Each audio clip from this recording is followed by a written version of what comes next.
Kebakaran gudang LPG yang diduga jadi tempat oplos gas bersubsidi di Jalan Kargo Taman 1, Banjar Umasari, Ubung Kaja, Denpasar Utara, pada Minggu tanggal 9 Juni lalu, masih menjadi teka-teki.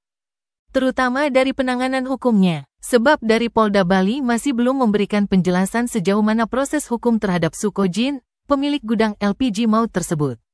Padahal, kebakaran gudang LPG yang diduga tempat oplos gas subsidi ke tabung non-subsidi ini sudah merenggut 5 nyawa dari 18 korban terbakar.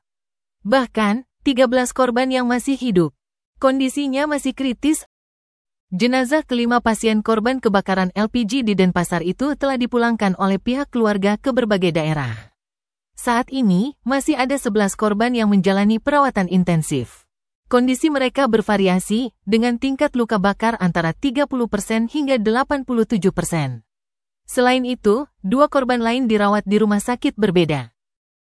Kini, publik masih bertanya-tanya tentang perkembangan kasus secara hukum terhadap Sukojin, pemilik gudang gas LPG yang terbakar tersebut. Apalagi, Sukojin sudah berkali-kali digerebek dan ditangkap dalam kasus oplos gas LPG. Lantas bagaimana dengan perkembangan kasus hukumnya? Kabid Humas Polda Bali Kombes Pol Johnson Avitus Panjaitan belum menjelaskan secara gamblang sampai di mana penanganannya. Apakah Sukojin sudah diperiksa atau ditetapkan sebagai tersangka atau tidak? Dia mengatakan bahwa Sukojin akan diminta pertanggungjawabannya, tapi belum menjelaskan kapan.